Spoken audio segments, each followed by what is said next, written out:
I welcome you all in the session. Topic of this session is concept of policy formulation and basic ingredients of policy formulation. You all were aware that policy is a action or plan of action to achieve a predetermined goal. In case of agriculture, we may have the goal to increase the agriculture productivity, and to achieve this goal of increasing the agriculture productivity, we may have different action or plan of actions like we may have that we may increase the high yielding variety area, we may increase the supply of the inputs like fertilizers, chemical fertilizers, we may have some pest management strategy. So, there may be different strategy, different plan of action to achieve a policy goal of increasing agriculture productivity or many others. Sometimes we may have a goal to enhance the employment in agriculture sector. So, there may be different goals are there. So, for achieving this different goal, we prepare, the government prepare different policy action, and preparing a policy action or preparing a policy is a very significant activity from the government side, and it is a very complex task, because the decision on the government about the policy action and strategy of the policy action affects the many peoples, because large section of the peoples who depend for their livelihood, for their income on the agriculture sectors, and there are different stakeholders. Suppose in case of agriculture, if we want to enhance the income of the farmers, the government have a strategy or policy to provide the price supports. So, sometimes this providing price support also adversely affect the other peoples like consumers. If government is increasing the minimum support prices, it will adversely affect the consumers, because they will get the food grain at higher cost, higher prices. So, there are different stakeholders are there are different interest groups are there, sometimes private companies are there, sometimes the private organization, farmers organization are there, cooperative organizations are there, sometimes environmentalists are also there, and natural resource economists also there. So, there are different peoples are there, agribusiness organizations are there. So, many peoples are there who are affected from the policy action. So, it is a very difficult task or complex task to prepare a good agriculture policy. So, in today's section, basically we are going to discuss, we are going to learn about the concept of policy formulation, meaning of the policy formulation process, and what are the different ingredients required to form a policy, agriculture policy particularly. What are the different things we required, different types of data, information, then we have to identify different types of peoples, stakeholders, actors to frame a policy. Then there are certain procedure, fixed procedure is there, so through which we have to prepare the policy formulation. So, in the today session, basically we are going to discuss about the meaning of the policy formulation process, and also the different ingredient required to form a policy in agriculture sector.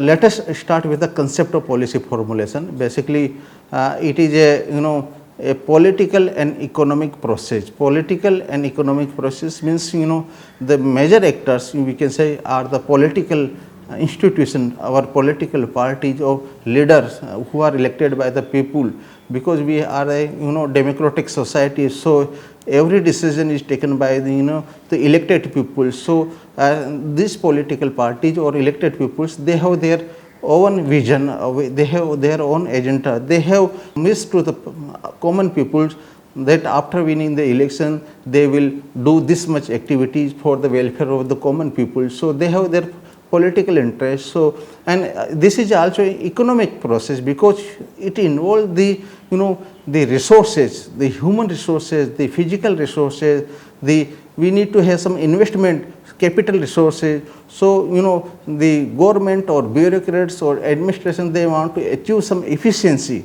but political peoples or the political party who have some promise to serve the people, they have their own agenda of serving the people, provide equity to the people. So, this is a basically political and economic process, and the major decisions or the important role is played by the people's representative, because we are the democratic system. So, here elected peoples, they take the major part in framing the policy action, and there are two ways to develop a proposal to initiate the policy action for implementation in the fields. One is the through executive order, another is through complete debate, full debate in the parliament, or if it is a central policy, or in the legislative assembly if it is a state policy. Executive order means if some government finds there is some urgency is there, some corrective action need to be taken on urgent basis, they simply bring some the executive order and they implement after simply approval in the cabinet meeting, and they simply implement. And then if there is a policy action is required for the long term goal, and it will require thorough discussion, then the route is through the parliament or legislative assembly. And after the approval of the policy, the government or departments, they prepare the time bound plan, programs, and they implement the policy in the field to achieve the policy objective. Here we can understand or we can define the policy making process. So, policy making process basically involves series of stages through which the formulation of a policy goes from its conception to the point at which its impact can be evaluated. So, identification of the policy agenda or policy issue, and then framing a draft policy, then approval in the parliament or legislative assembly, then implementation in the field level, then after implementation some kind of evaluation of impact assessment is also be done. So, all these activities are part of the policy making process. So, policy making basically it comprises a set of processes, activities and actions to collectively arrive at some consensus decisions to achieve the predetermined goal. So, basically there are different stakeholders are there. So, there should be some consensus among the different stakeholders to have some common objectives, common goal among the different the stakeholders, and they draft some policy action. So, that is involved in the policy making process. So, here again who initiate the policy making? So, there are politicians are there, political parties are there, they have to accomplish their election promises. So, they have made some election promises during the elections, and they want to fulfill that agenda, their objectives, their promise. And here sometimes both the party who is governing the government or even the opposition party, they also initiate the policy action, or they also suggest some policy. And then another source of initiating the policy is the bureaucrats. Basically, they understand what are the redundancy is there in the present policies, or what are the new economic situation is emerging. So, they want to make some amendment in the existing policy. So, or sometimes they also suggest new policy. So, bureaucrats are the another source who initiates the policy action. Then the civil society or any other actors or stakeholders, because civil society, they are in contact with the common peoples, they understand the problem at the ground level, and they also know what are the things going on around, and what are the problems and what are the solutions. So, they also suggest the civil society organizations or the people who are actively participating in the welfare activity of the people, they also suggest the policy action. So, these are the people who initiate the policy action. And the most important thing while making the policy is the involvement of all the stakeholders. Their participation is very much required for designing a effective agriculture policy. Then in the policy formulation, there are different processes are there. So, all these processes have to follow while formulating the agriculture policy.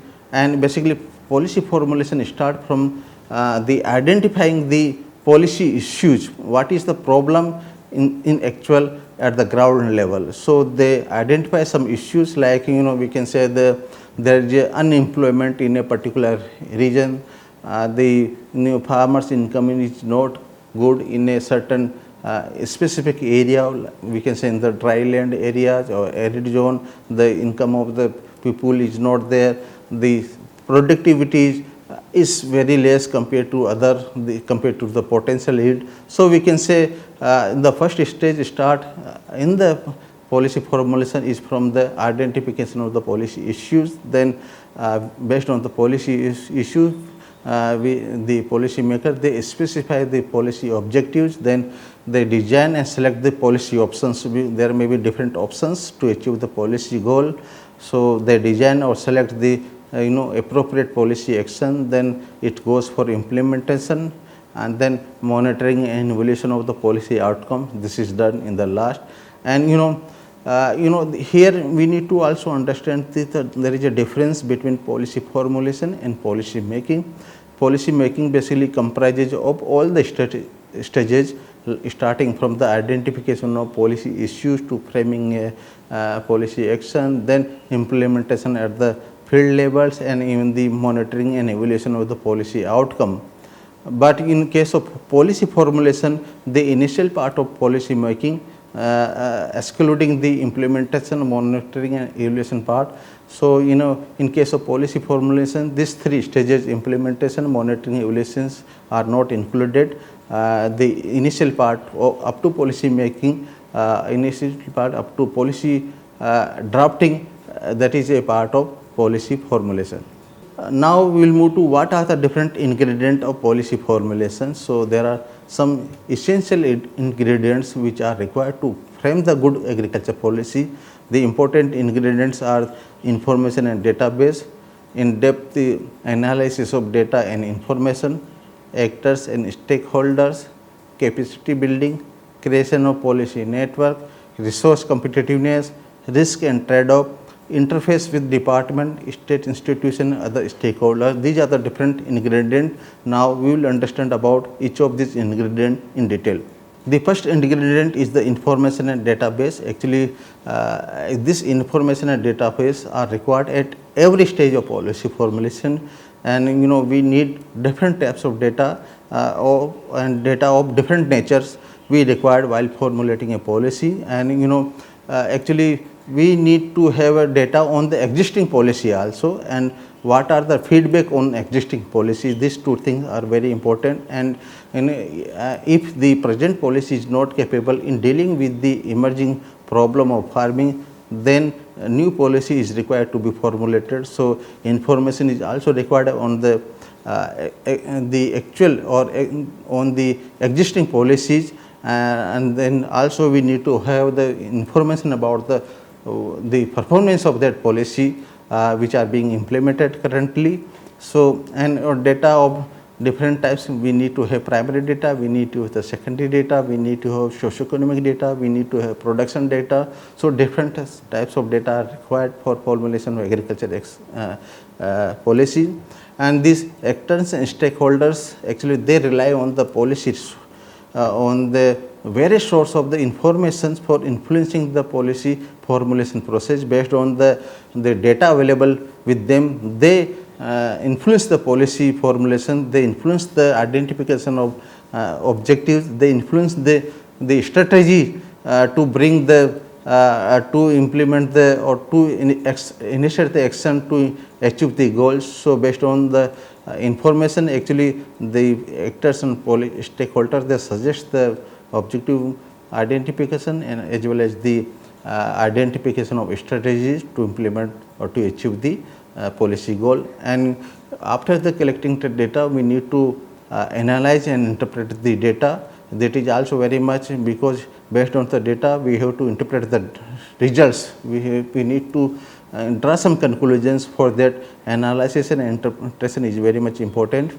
There are different sources of data. Secondary data are those data which have been already collected by some organization or some persons, like we have data from the Central Statistical Organization, then we have the data from the National Sample Survey Organizations, and then Ministry of Agriculture, Center for Monitoring and Indian Economy, CMIE, then Reserve Bank of India, Food and Agriculture Organization. These are the different organizations who provide the secondary data, and sometimes we have to also collect the primary data, like in suppose we want to form a policy about the farmer suicides, primary data related to the nature, cause and magnitude of the problem we have to collect from the farmers themselves. So we have to collect the primary data sometimes. Then the second ingredient which are required in the policy formulation process is the in-depth analysis of data and information. Actually, we need to conduct the studies of different areas, sectors and branches. That is very much required, and we can conduct different types of studies like farmers' income situation and the impact of market condition or policy changes on the farmers' income, then changes in the land tenures and land use patterns, labor market conditions, rural farm and non-farm employment and income patterns, technological changes which are taking place in the society, then farm size and productivity relations, then institutional changes, what are the different institutions are coming up in the society, then land lease market system, supply chain system, the international trade agreements, processing activities and marketing channels, food consumption trends. Actually, now our society is moving towards the horticultural products, fruits and vegetables or meat, so more of vitamin or the protein diets we are moving. So we need to study the consumption trend, and then impact of the corporate the contract farming on farmers' income and employment. So there are different studies we may conduct before going for the policy action or drafting a policy action. And these studies are very much important. Actually, this is vital for the identification of issues and policy designs, because based on the studies we can identify what is the actual problem, and we need to frame the new policies or we need to amend the policies. So based on the different studies only, or based on the data and the information we can identify the goal of the policy or strategy. So the important data actually for formulating agriculture policies may be on the agricultural product prices, the production data we need to have information on agronomic and socio-cultural information, we need to have data on the production technology, then also we need to have information on the farming system and practices, whether they are following the monoculture, whether they are following the different crops or cropping patterns, or whether the farmers are following the rice, wheat cropping pattern, whether they are also growing the pulses or oil seeds, whether they are also growing the horticulture commodity or not. So we need to have complete information on the farming system and practices. And this information or data actually they help in generating and analysis the new policy options. So based on the information or data we can generate the new policy options, and also we can review the existing policy. For that we need to have some data and information. Then the next ingredient in the policy formulation is the actors and stakeholders. For inclusive or participatory policy, involvement of different actors and stakeholders is very much required. And actually there are two types of person or organization which are involved in the policy formulation. One is the actors. Actors are basically they directly participate and they directly affect the decision making process. So politicians, civil servant, experts and the academicians, non-government organization, the financial institution, NABARD, corporate and farmers organization, the media person, sometimes Panchayat Raj institutions, because they are also involved in the policy implementation. So these are the persons who directly participate in the policy making process. They also participate in the implementation aspect of the policies. So their decisions actually their influence affect the policy decisions. So we need to identify all the stakeholders, all the actors who are directly or who are going to directly participate in the policy making process. Then we need to also identify the stakeholders. Actually they directly or indirectly affected the affected by the policy outcomes. So, these are the peoples who are basically, we can say, the beneficiaries who are going to be affected from the policy actions, like agriculture ministry and department related to water, forestry, energy, finance, trade. These are affected from the policy decisions, and then farmers and landless workers, they are also affected from the policy decisions in case of agriculture. Input suppliers, the agro processors, the cooperative organization, traders, all these are peoples who are affected from the policy decisions. So, we need to have their view, their consensus about the new policy actions. So, we need to identify them who are going to be affected from the policy actions, and the participation of stakeholder and end user make the policy more demand driven, because we are getting their input, because we are knowing what actually they want. So, if we involve the participants, if we involve the stakeholder, the policy become a demand driven policy, and actually they provide their response in meeting out the intended policy goals. So, if our policy goal is to increase the farmers' income, and if we are taking the input from the stakeholders, it will help us in framing the good policy actually which are desired by the participants, the stakeholders, so that there is a chance of getting more good results if we take the data or information, or we participate, we take the involvement of these stakeholders. Then in case of stakeholders, we need to develop their capacity also, because capacity building of the actors and stakeholders have significant impact on the process and outcome. So that we need to actually enhance and strengthen the capability of the participant so that they contribute productively. And sometimes we find that there are many reasons for policy failures. Sometimes policy failure due to the formulation of the wrong policy, because we don't have a correct information, the actual positions, or sometimes we have not taken the view of the participants, the beneficiary participants, and sometimes policy failure is also due to the poor implementation.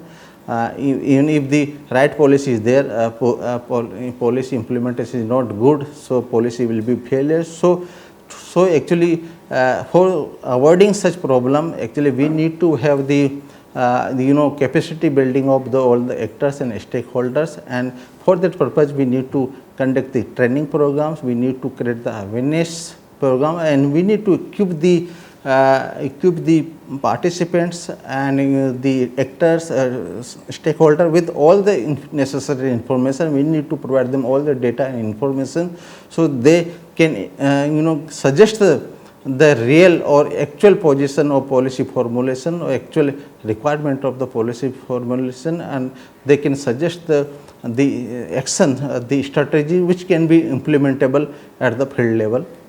Then creation of policy network is another ingredient, and actually we need to identify the group of people who can share the ideas, and who can influence on the setting policy agendas, and this policy network also help in building consensus in identification of policy issues, and they disseminate this policy network also help in disseminating the reports and findings, and help in quick feedback, because it is if policy network is there, if and there is some connection is there, so we can easily send the information or policy draft, and we can invite their feedback. So it help in the building the consensus, and then through the policy network we initiate dialogue among the actors and stakeholders. Then we can invite the comments and suggestions on the policy draft, and when we have nowadays it is easy to form to create the policy network, because different electronic platforms, they facilitate, like we can create a group mail of all the stakeholders or actors, so we can easily communicate with all the participants. So creation of policy network is very much required in formulation of agriculture policy. Then Research competitiveness is another important aspect because we have limited resources, and the non-agriculture sector is growing faster than the agriculture sectors, and this adversely affecting the agriculture resources. We are diverting the human resources, the financial resources and physical resources like land to the non-agriculture sector. Our arable land is diverted to the non-agriculture purpose, and more remunerative wages are there in the non-farm sectors and labor. That's why there is a labor migration from agriculture sector to the non-farm sector. So in this way, the more resources are being allocated to the non-agriculture sector. So there is always a trade-off between the agriculture sectors and non-agriculture sector to whom which should allocate, the government should allocate the resources.